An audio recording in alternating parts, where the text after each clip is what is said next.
Bonjour à tous, je suis ravie de vous retrouver pour une nouvelle vidéo projet couture à réaliser en 10 minutes et cette fois autour du thème de la cuisine. Vous allez donc découvrir 6 projets dont les patrons sont disponibles au téléchargement dans la barre de description de la vidéo.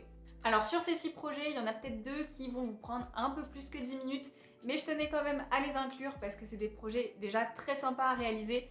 Et en plus de ça, il reste extrêmement rapide et facile, donc parfaitement à la portée des débutants. Mais de toute façon, ne vous inquiétez pas, j'ai organisé la vidéo de la façon suivante.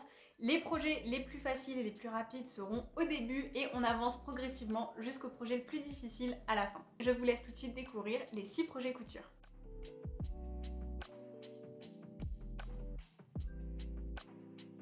Prenez vos carrés de tissu préalablement coupés. Sur l'endroit, à l'aide d'un stylo effaçable, tracez une ligne repère à 1 cm du bord.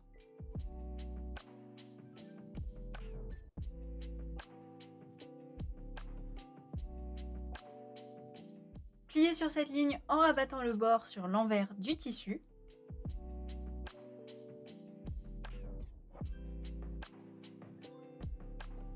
Marquez le pli au fer à repasser.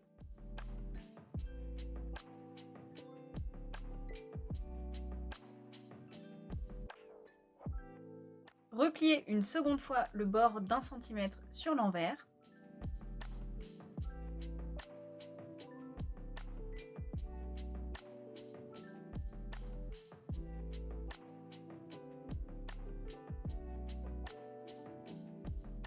Faites bien attention que les coins soient propres.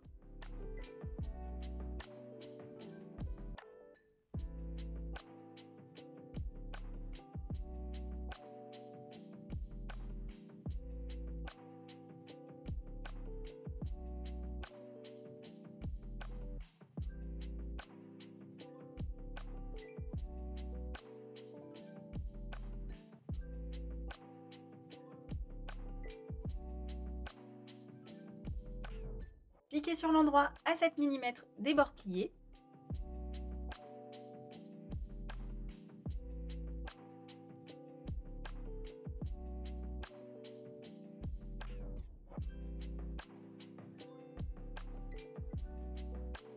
Répétez ces étapes pour chacune de vos serviettes et le tour est joué.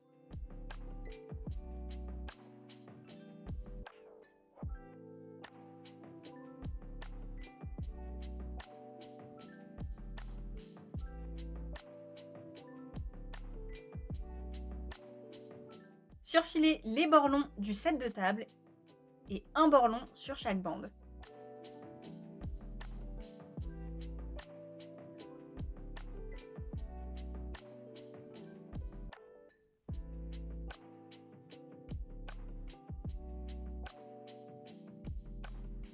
Placez les deux bandes endroit contre endroit sur le morceau de set de table.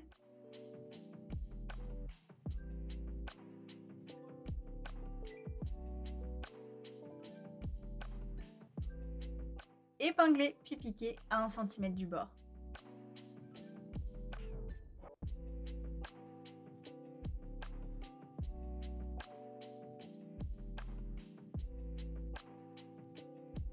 Ouvrez les coutures au fer.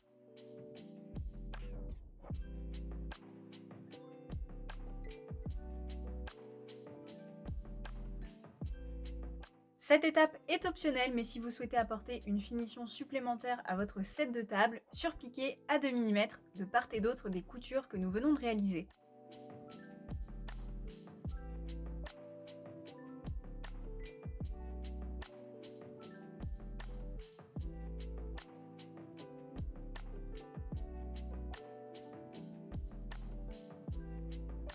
Sur l'endroit, à l'aide d'un stylo effaçable, tracez une ligne repère à 1 cm du bord.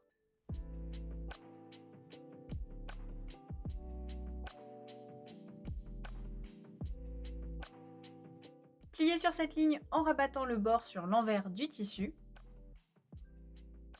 Marquez le pli au fer à repasser.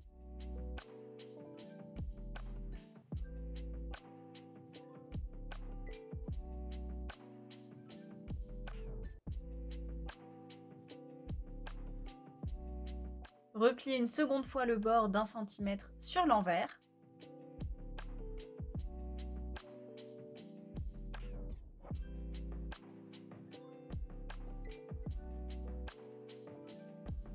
Faites bien attention que les coins soient propres.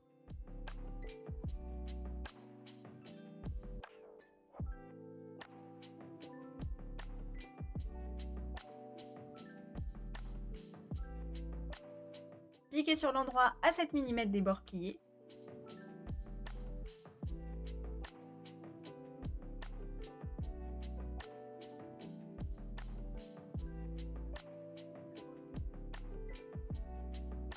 Et voilà!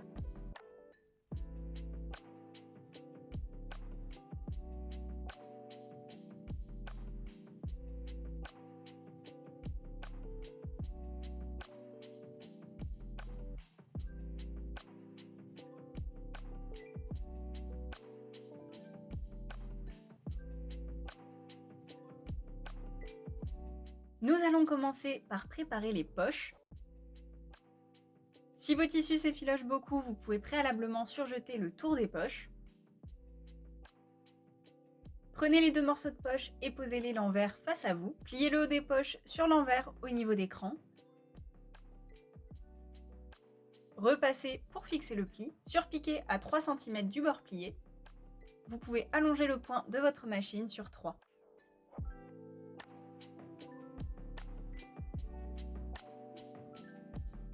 Sur l'endroit, tracez un trait à 1 cm des bords non finis.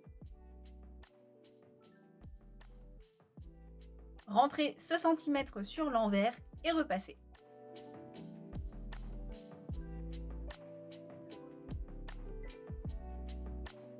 Nous allons maintenant réaliser un ourlet tout autour du tablier. Sur l'endroit, tracez une ligne à 5 mm du bord tout autour.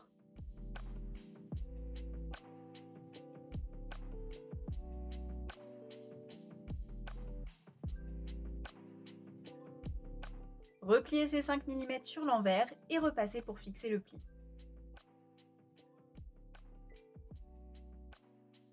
Pliez à nouveau 5 mm sur l'envers. Sur l'endroit, cette fois, piquez à 2 mm du bord.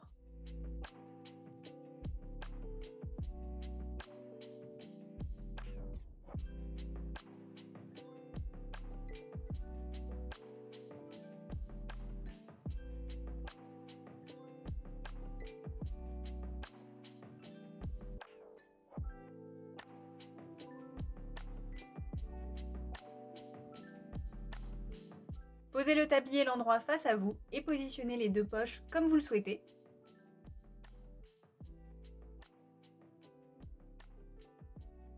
Épinglez-les et vérifiez sur vous que les poches sont bien droites et que leurs emplacements vous conviennent.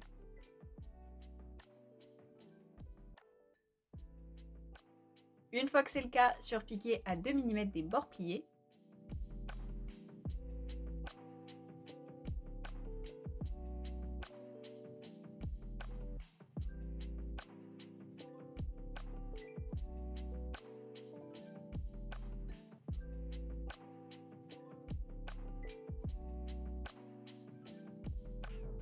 Tracez une ligne au centre de la plus grande poche du tablier.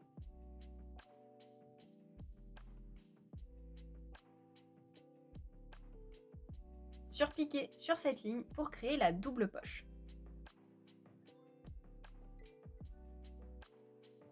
Pour les lanières du tablier, le plus simple est d'utiliser un gros grain en largeur 20 mm. Pour plus de personnalisation, vous pouvez aussi coudre une bande de tissu de 6 cm de large, valeur de couture incluse, et environ 2 mètres de long. Commencez par tracer un carré de 15 mm par 15 mm en haut à gauche du tablier.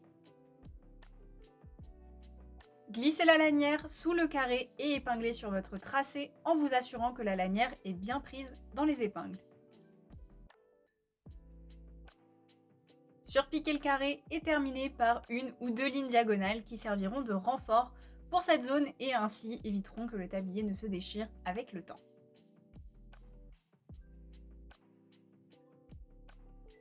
Répétez l'opération pour l'autre côté. Réglez directement sur vous la longueur de la lanière en la passant derrière le cou. Il faut que vous puissiez passer la tête au travers. Une fois le deuxième carré cousu, coupez l'excédent de lanière en laissant une marge d'environ 5 mm. Il ne vous reste plus qu'à faire la même chose sur les côtés. Pour finir les extrémités, je replie simplement le bout de mon biais 2 fois sur l'envers et sur pique. Et voilà, votre tablier est terminé!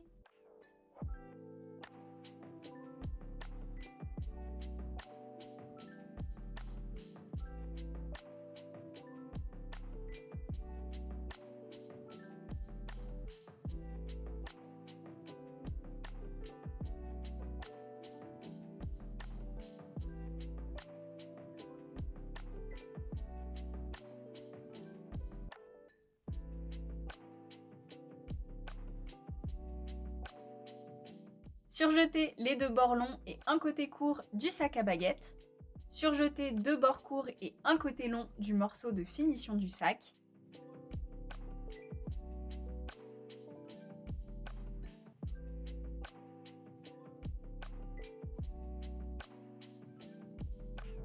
Pliez le sac à baguette dans le sens de la hauteur, endroit contre endroit, et épinglez.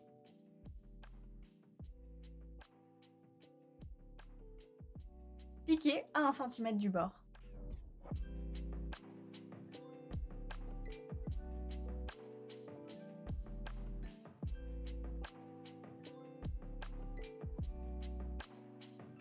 Ouvrez la couture au fer. Positionnez les bords courts de la finition du sac l'un sur l'autre, endroit contre endroit, épinglez et piquez à 1 cm.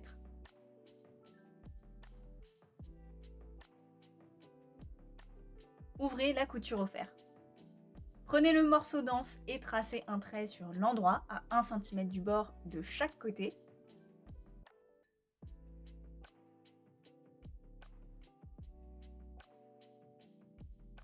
Rabattez le centimètre sur l'envers et repassez pour fixer le pli.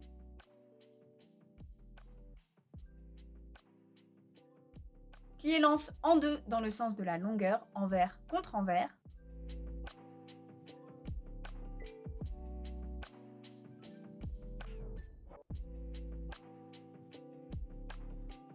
Surpiquez à 2 mm du bord. Vous pouvez allonger votre point sur 3.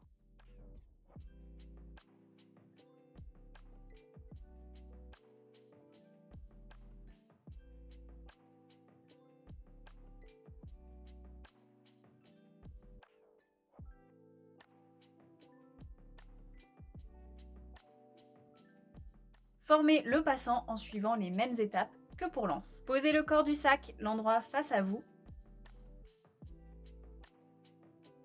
et la couture sur le côté.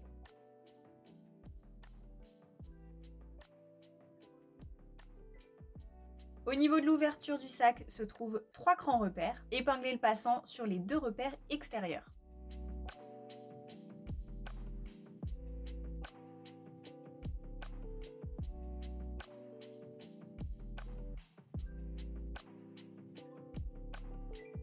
Piquez le passant à 5 mm du bord.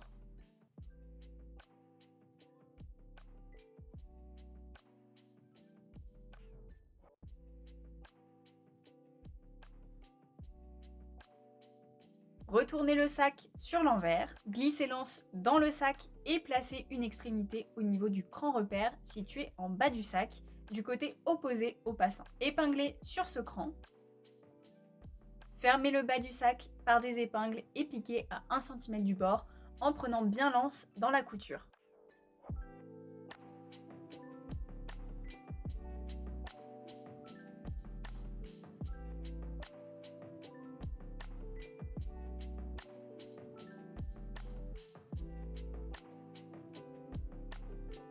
Retournez le sac sur l'endroit. Glissez l'anse dans le passant.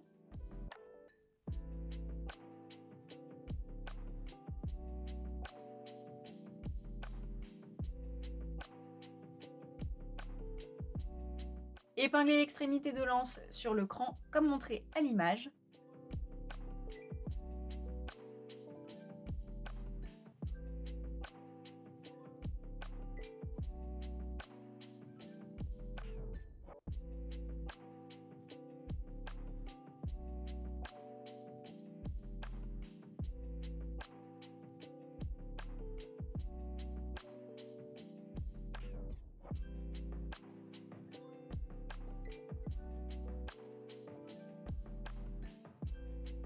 Glissez la bande de finition sur le sac, endroit contre endroit, et alignez les bords non finis ainsi que la couture de côté.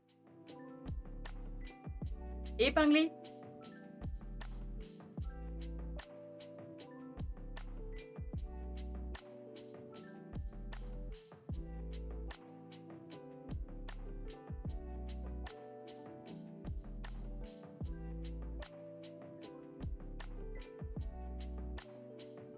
Puis piquez à 1 cm en faisant attention de prendre l'extrémité de l'anse dans la couture, mais pas la partie se trouvant dans le passant.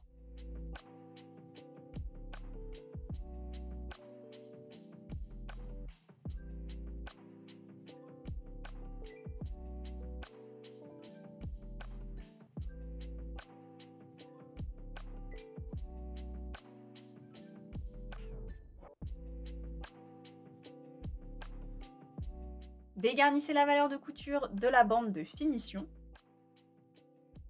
Laissez environ 5 mm.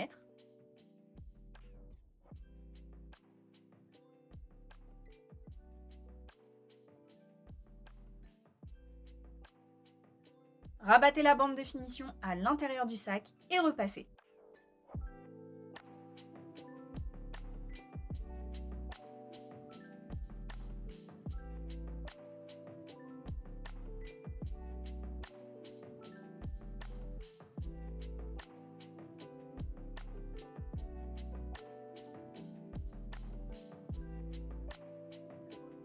Faites une surpiqûre sur l'endroit à environ 3 cm de l'ouverture du sac.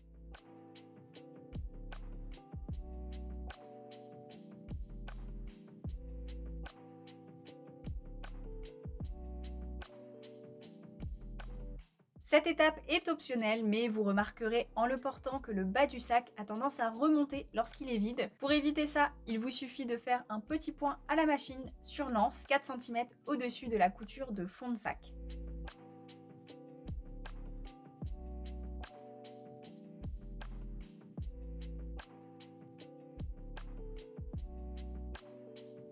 Et voilà, votre sac à baguette est prêt à être utilisé.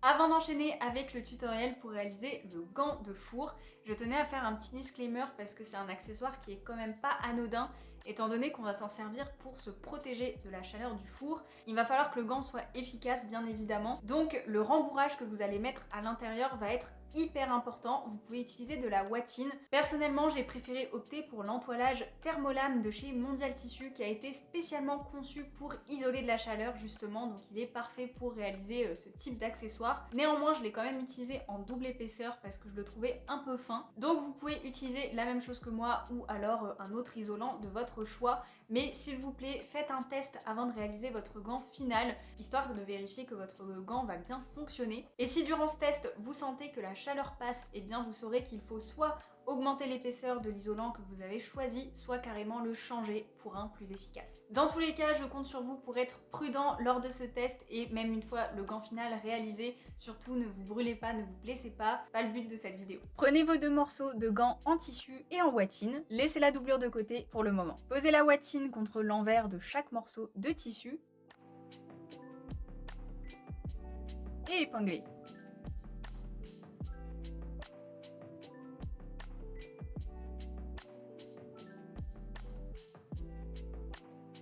Piquez tout autour à 5 mm du bord.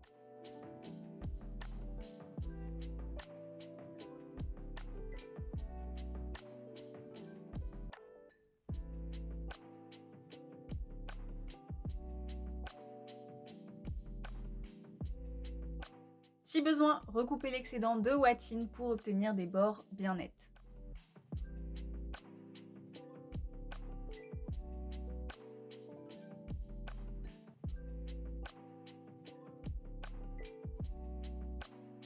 Posez un morceau de gant extérieur l'endroit face à vous. Prenez un morceau de biais d'environ 10 cm de long et pliez-le en deux. Épinglez-le contre le bord du gant. Ce passant est facultatif mais il vous permettra d'accrocher le gant. Posez le deuxième morceau de gant extérieur sur le premier, endroit contre endroit, épinglez dans la zone où vous avez placé le passant. Piquez à 1 cm du bord sur environ 10 cm jusqu'en bas du gant. Assurez-vous de bien prendre le petit morceau de biais dans la couture.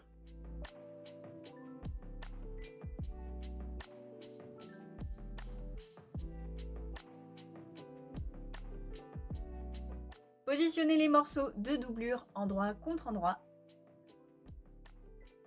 et piquez sur 10 cm comme nous venons de le faire pour l'extérieur du gant. Assurez-vous de piquer le même côté que celui du gant extérieur.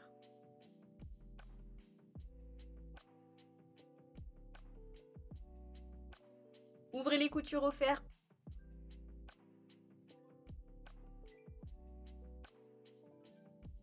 Puis dépliez les gants et posez-les l'endroit face à vous. Épinglez le bas des deux gants ensemble, endroit contre endroit. Faites bien attention de raccorder les deux coutures.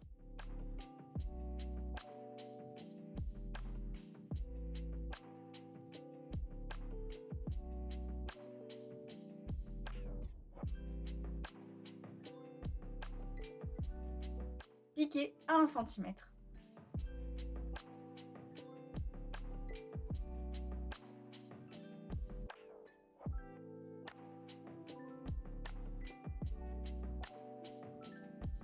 Ouvrez les gants, puis superposez la doublure endroit contre endroit avec la doublure et idem pour le tissu extérieur.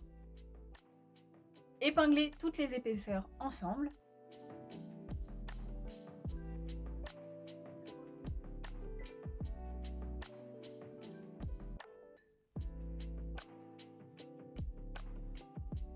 Reprenez le patron et posez-le sur vos gants afin de reporter le point repère situé entre le pouce et l'index. Ce point vous indique jusqu'où vous allez devoir coudre.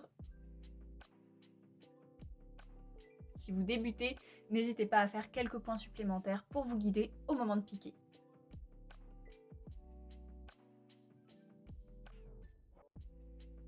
Piquez à 1 cm du bord en laissant une ouverture d'environ 15 cm dans le gant en doublure, où vous le souhaitez, mais évitez de la placer dans les arrondis.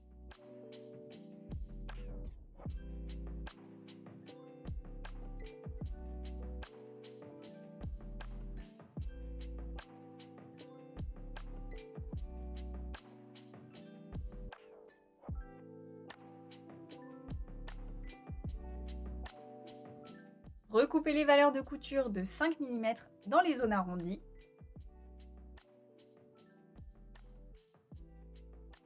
Entre le pouce et l'index, coupez des petits triangles dans les marges de couture pour permettre aux doigts de s'écarter.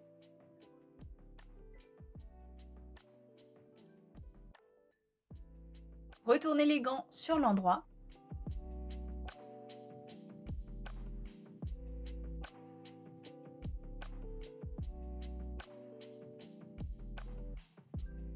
Vous pouvez vous aider d'un crayon ou d'un ciseau pour bien sortir les arrondis. Fermez l'ouverture de la doublure par une piqûre à la machine à 2 mm du bord.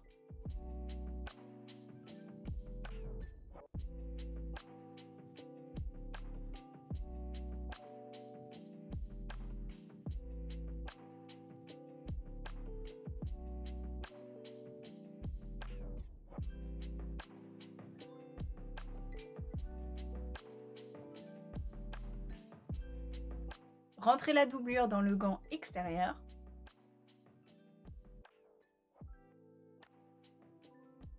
Vous pouvez laisser comme ça ou faire dépasser la doublure d'1 cm pour créer l'illusion d'un biais.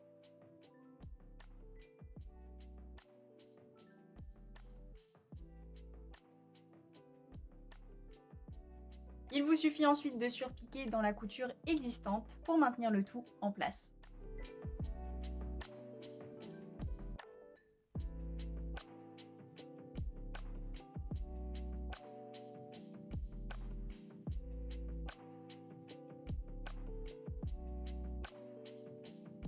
Et voilà, votre gant de four est terminé.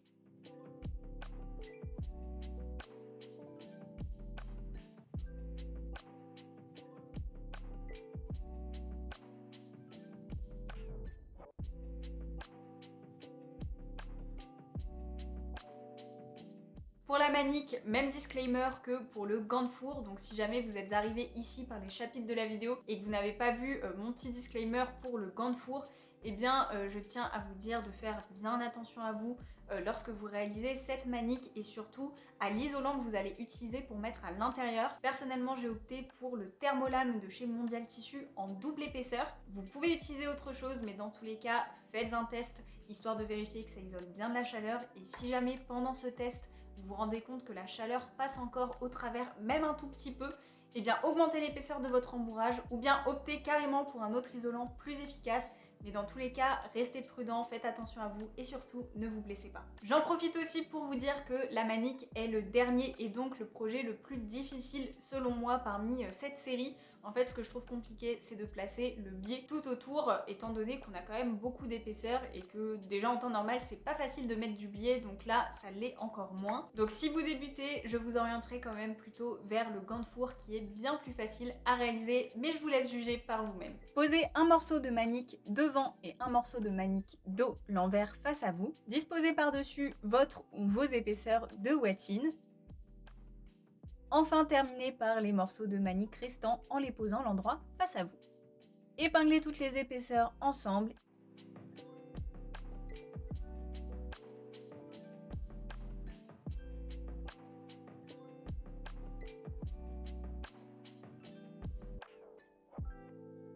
Et piquez à 5 mm du bord.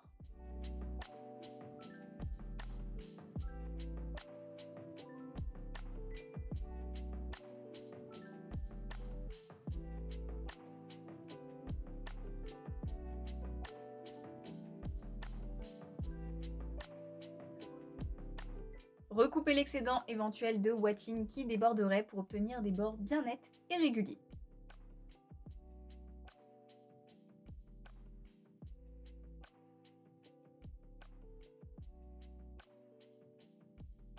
Prenez le morceau de manique devant et posez un biais endroit contre endroit avec le bord droit. Épinglez puis piquez à 1 cm.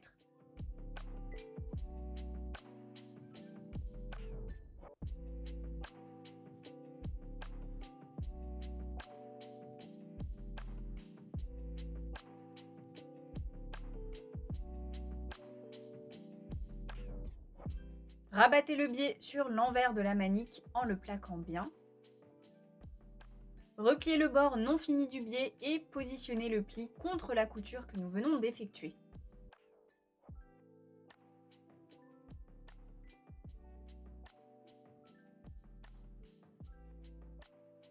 Épinglez pour maintenir en place.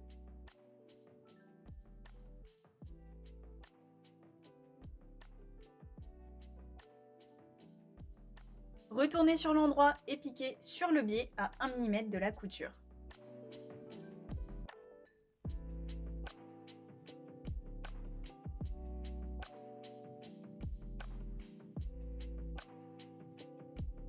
Recoupez l'excédent de biais sur les côtés s'il y en a.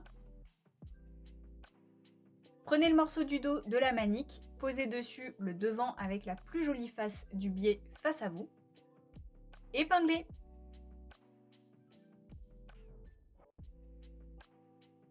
Puis piquez à 5 mm du bord.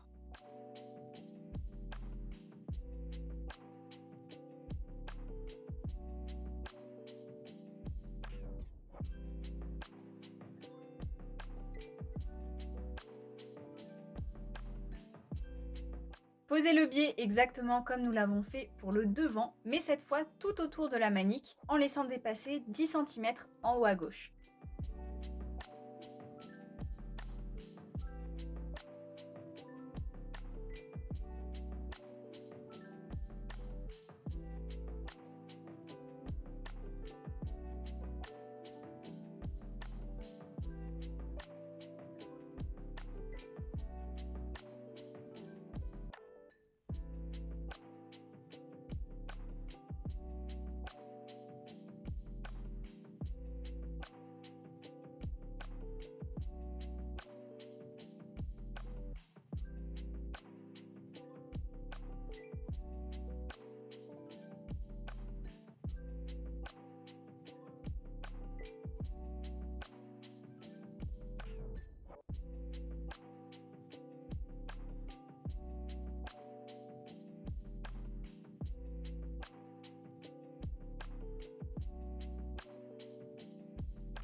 Pour la finition, rentrez l'extrémité du biais à l'intérieur du biais de 10 cm. Vous pouvez le recouper s'il est trop long, mais assurez-vous de laisser au moins 1 cm pour qu'il puisse être pris dans la couture par la suite.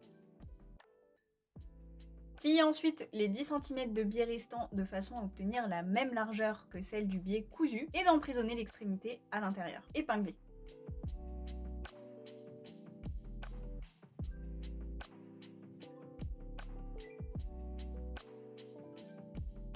Faites un rentré d'1 cm au bout pour une finition propre.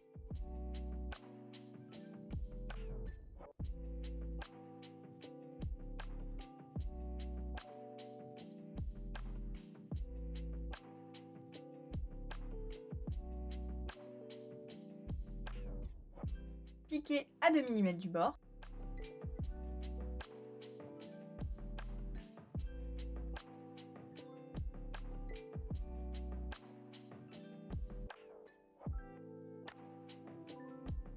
Repliez le bout du biais de façon à former une boucle qui vous permettra de suspendre votre manique. Faites quelques points à la verticale pour maintenir.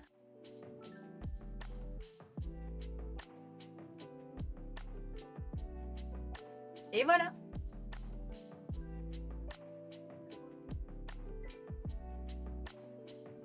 Ça y est, on a déjà fait le tour des 6 projets couture à réaliser en 10 minutes spécial cuisine. J'espère que cette vidéo vous a plu. Dites-moi en commentaire quel projet vous avez prévu de réaliser. Et avant de partir, je vous rappelle une nouvelle fois que tous les patrons dont vous avez besoin dans cette vidéo sont disponibles au téléchargement. Je vous ai mis le lien dans la barre d'infos. Si cette vidéo vous a plu et vous a été utile, eh bien je vous invite à vous abonner. Ça vous permettra d'être au courant de la sortie des prochaines vidéos. Merci d'avoir regardé jusqu'ici. On se retrouve samedi prochain pour une nouvelle vidéo. Ciao!